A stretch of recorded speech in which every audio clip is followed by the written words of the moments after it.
never imagined a silent shelter cat would be the one to save me from the moment in my life when everything quietly slipped out of control. If someone had told me that the small, almost invisible cat sitting alone in the corner of a concrete room would one day become my hero, I would have laughed. But the truth is, he didn't just change my life. He protected me in a way no human ever had.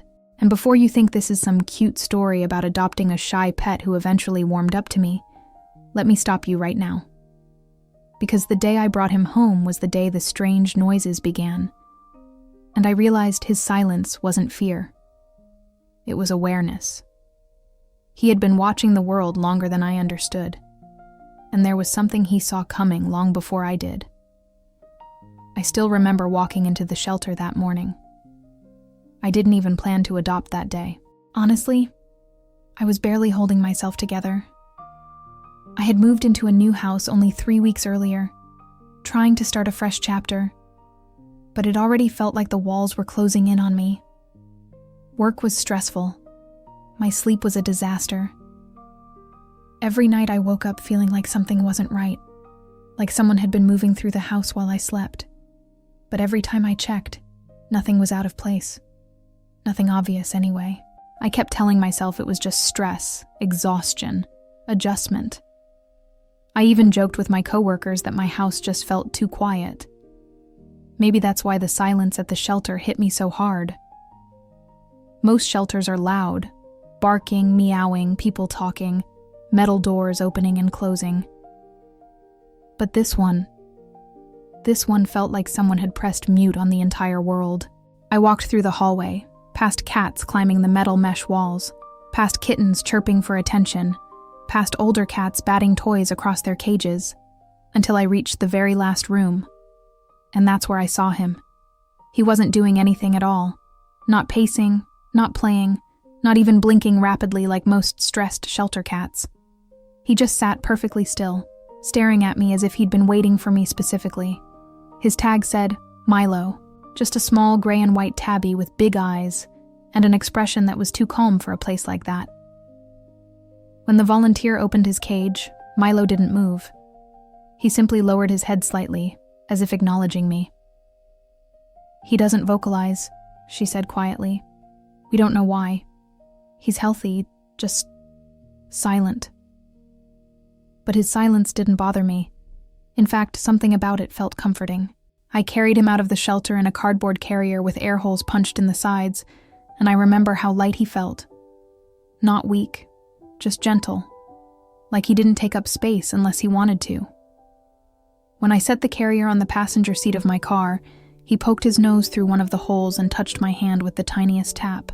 That was the moment I wondered whether I had made the right decision. Not because I doubted him, but because I suddenly felt responsible for something fragile, something that deserved better than the storm inside my life.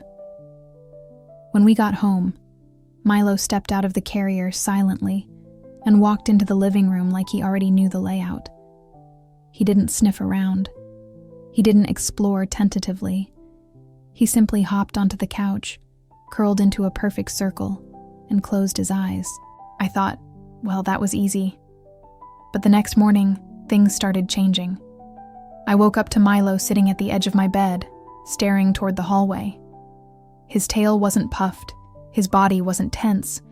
He just looked alert, focused, like something was there, something I couldn't see. I sat up, confused, and called his name, but he didn't look at me. Not even a flick of his ear. He kept looking at the hallway until eventually he stood, stepped off the bed, and quietly walked toward the doorway. I followed him, of course. And I wish I could tell you that nothing happened, that I shrugged it off and laughed about my overly curious new cat. But that morning was the beginning of the pattern that would slowly unravel the truth. At first it was small things, tiny things, things I could rationalize. A cabinet door slightly open when I swore I had closed it. A faint sound at night that wasn't the house settling. Footsteps, soft ones, coming from downstairs. A cold draft in the hallway, even when all the windows were shut. I kept telling myself it was just the house being old, or my mind being tired. But the way Milo reacted, that was the part I couldn't ignore. Because every time something felt strange, Milo would already be there, staring at the exact spot I sensed it from. Never scared, never panicked, just watching. And the deeper the silence around him grew, the more I realized his quietness wasn't a personality trait. It was a warning. 3 days after adopting him, I came home from work and found Milo sitting on the second step of the staircase, staring halfway up. I froze because he looked like a statue. So still, so focused, so completely locked onto something invisible. I called his name softly, and this time he turned to me with the slowest, most deliberate glance I had ever seen. That was when I felt it. The air upstairs felt heavier, like someone had been walking around moments before I arrived. I felt that prickling cold sensation on the back of my neck, the one that tells you you're not alone. I swallowed and forced a smile. "It's nothing," I whispered, trying to sound reassuring for both of us. But Milo didn't move from that step for almost 20 minutes. He only left when I finally walked up the stairs myself, my heart pounding so loudly I could barely hear my breathing. I checked every room. Nothing. No signs of anyone. No open windows. No misplaced items. But as soon as I came back down, Milo brushed against my leg and followed me silently to the kitchen, as if escorting me away from something I wasn't meant to find. By the end of the week, I was barely sleeping. Not because of fear, not yet, but because Milo kept waking me by walking across my chest and staring at the bedroom door. Sometimes he would put his paw on my shoulder, gently but insistently, until I opened my eyes. And when I did, he always looked toward the hallway, every single time. I tried leaving lights on. I tried playing calming music. I even tried the ignore it and it will stop approach. But Milo wouldn't allow that. His instincts were stronger than my denial. The more I pushed the strangeness aside, the more attentive he became. It was like he was waiting for something, anticipating it, and protecting me from it without ever making a sound. The turning point came on the 12th night. I woke up at 3 a.m., sweating despite the cool temperature. Milo wasn't on the bed, a first since I'd brought him home. My heart sank instantly. I sat up and quietly called his name. No response. The hallway was pitch black, and for a moment I thought maybe he was downstairs drinking water. But then I heard a soft thump. Not loud, not aggressive, just deliberate. A footstep, but too heavy to be Milo. My breath caught in my throat. I reached for the nearest object I could use as some pathetic form of protection, a hairbrush, and stepped into the hallway. My legs felt shaky. The wooden floor under my feet felt colder than usual. I took one step, then another, trying to control my breathing. That's when I saw Milo. He was sitting at the end of the hallway, his body low, his ears forward, his eyes locked on the attic door above the staircase. The attic, a place I had never even opened. My heart hammered so violently I felt dizzy. "Milo," I whispered, but he didn't turn. And then, I swear on everything, the attic door moved. Just a small shift, just enough for the latch to click. Milo stood instantly, positioning himself between me and the staircase. His back wasn't arched. He wasn't frightened. He was ready. That was the moment I realized it. This silent little shelter cat wasn't afraid of the house. He was guarding me from something inside it. And whatever was in that attic had just decided to come down. I didn't breathe. I couldn't. My eyes stayed fixed on that attic door as it shifted again. So slowly, I almost convinced myself it was just the house settling. But the latch had been closed. I knew that because I'd never touched it since moving in, and the inspector had pointed out how stiff it was. This time, when it moved, Milo stepped forward. He positioned himself right at the top of the stairs, body angled, tail low but steady, ears fully forward. He wasn't scared. He wasn't confused. He was protecting me.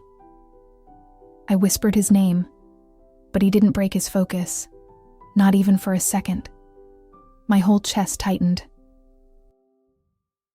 Every instinct in me screamed to run back to my room, lock the door, and hide under the blankets like a child. But Milo didn't give me that option. The moment I shifted back, he turned his head and stared at me with a look I will never forget. It wasn't fear. It wasn't urgency. It was insistence. As if he was telling me, "Stay behind me, but don't run." I don't know where the courage came from, but I stepped forward again. Milo stepped in sync with me, like a single unit. When I reached him, he brushed his side against my leg once, lightly, then faced the attic again. I stood there, gripping my phone so tightly my fingers throbbed. I pointed the screen's glow upward, even though I knew I wouldn't see much. The attic door opened, only an inch, only a breath of movement, but enough to send a cold drift of air sliding across my skin. I didn't scream. Somehow the shock was too deep for that. My voice just died. I felt my heartbeat in my eyes, my teeth, my fingertips. Then, footsteps. Slow, careful. Inside the attic. Heavy enough to not be an animal, but controlled enough to belong to someone who didn't want to be heard. Milo's body tensed, not in fear, but in readiness. His tail flicked once, sharply, the only sign of agitation he'd shown since the moment I met him. That was the second I understood. He had known. From the first night. From the moment I brought him home. He hadn't been staring into empty hallways or reacting to imaginary drafts. He had been tracking someone. Someone who had been inside my house long before I noticed anything at all. I backed away, step by step. Milo stayed with me, herding me backward like he was trained for it. And when I reached my bedroom doorway, he finally meowed for the first time ever. A sound so soft, so small, but filled with urgency. It was the only vocalization I'd ever heard from him, and it shattered any illusion I had left. I shut the door and locked it. My hands shook as I dialed emergency services. I whispered to the operator, explaining I could hear someone in the attic. They told me to stay calm, to keep the door locked, to wait until officers arrived. Milo stayed pressed against my leg the whole time, eyes fixed on the hallway through the crack under the door. His ears twitched at every sound, but he didn't leave me. Not once. I don't know how long we waited. It felt like an hour, but my phone said it was less than 8 minutes before I saw flashing lights through my bedroom window. The knock on the front door nearly made me jump out of my skin. I didn't open it until officers confirmed their names and repeated the safe code the operator told me they would use. They swept the house immediately. I stayed outside, Milo in my shaking arms, while they climbed into the attic. And when they came down, their faces said everything. Someone had been living up there. There were blankets, food wrappers, a small battery-powered lantern, a backpack, and worse, marks along the insulation showing where someone had been moving, pacing, crawling into the wooden beams to stay hidden when they heard me in the house. My legs almost buckled. I held on to Milo tighter than ever. One officer told me gently that the person was gone, likely fled the moment they heard the police entering. They checked every possible exit point but didn't find them. Still, the attic setup was unmistakable. Whoever had been there for a while. Longer than I'd owned the house. Which meant they'd been there while I slept, while I showered, while I made coffee, while I walked from room to room thinking nothing was wrong. Milo had sensed it. Milo had watched every sound, every shift in the air, every moment I brushed off. Milo had been trying to warn me long before I accepted what was happening. That night, I stayed with a friend. Milo didn't leave my side for a second. Not while I packed a bag, not during the drive, not when we finally settled on their couch. He curled into my lap, his small head resting over my heart like he was making sure it kept beating steady. He didn't sleep. Not once. He stayed awake, watching the door. The next morning, I filed a full report. The officers questioned neighbors, reviewed nearby cameras, and took photos of the attic setup. They couldn't identify the person who had been there, but they assured me I had done everything right. But I hadn't done anything. Milo had. If he hadn't woken me those nights, if he hadn't positioned himself between me and the footsteps, if he hadn't stared so intently at the attic, if he hadn't made that one perfect, desperate meow, I don't like to think about what might have happened. A week later, with new locks, new alarms, new motion sensors, and new cameras installed, I returned home. And Milo walked into the living room like he owned the place. He didn't investigate anything. He didn't act anxious. He simply stretched, curled up on the couch, and fell asleep for the first time in days. For the first time, he finally rested. Over the following weeks, my life slowly returned to normal. I slept better. I laughed more. I no longer woke up with that strange sense of dread, and every time I looked at Milo, curled in his quiet little way, I felt this overwhelming appreciation. He hadn't just been a shelter cat. He had been my guardian. People asked me why I chose him, why I didn't adopt the playful kitten or the outgoing cat that climbed the mesh walls or the fluffy orange one batting toys around. But the truth is, I didn't choose Milo. He chose me. He must have sensed something that day at the shelter. Something about my home, my situation, or maybe even about me. Maybe he knew I needed him. Maybe he knew he had a job waiting for him. Sometimes heroes don't roar. Sometimes they don't fight. Sometimes they don't make a sound. Sometimes they sit quietly in a shelter, waiting for the person they're meant to protect. And for the rest of my life, I will never forget the night Milo stood between me and the attic, his small body braver than anything I've ever known. Because on that night, my silent little cat finally spoke and saved me. Thank you for staying with me until the end of my story. Truly, it means more than you know. If you enjoyed this video, please consider subscribing, leaving a like, and sharing it with someone who loves animals as much as we do. Your support helps stories like this reach more people who need them. Thank you again. And may you be blessed with protection, love, and light wherever you go.